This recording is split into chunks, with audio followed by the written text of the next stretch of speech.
ఆంధ్రప్రదేశ్ అధికారులు సమావేశానికి హాజరు కాకపోవడంతో కేఆర్ఎంబీ సమావేశం గురువారానికి వాయిదా పడింది. హైదరాబాద్ జలసౌధలోని కృష్ణానది యాజమాన్య బోర్డు చైర్మన్ అతుల్ జైన్ నేతృత్వంలో జరిగిన సమావేశానికి రాష్ట్ర నీటిపారుదల శాఖ ముఖ్య కార్యదర్శి ఈఎన్సీ హాజరయ్యారు. శ్రీశైలం, నాగార్జున సాగర్ నుంచి మే నెల వరకు తమకు 63 టీఎంసీల నీరు కావాలని రాష్ట్రం కోరింది. తమకు 55 టీఎంసీల నీరు కావాలని ఏపీ ఇటీవల కోరింది. అయితే ఏపీ అధికారులు కేఆర్ఎంబీ సమావేశానికి మాత్రం హాజరు కాలేదు.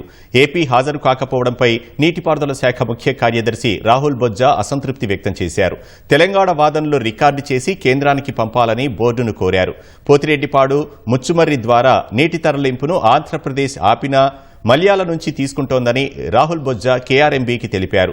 మల్యాల నుంచి కూడా ఏపీ నీటిని తీసుకోకుండా చూడాలని విజ్ఞప్తి చేశారు. సాగర్ కుడి కాలువ నుంచి తీసుకునే నీటిని 5,000 క్యూసెక్కులకు తగ్గించాలని కోరారు. ఏపీ అధికారుల గైర్హాజరీతో గురువారం మరోమారు సమావేశం కావాలని కృష్ణానది యాజమాన్య బోర్డు నిర్ణయించింది.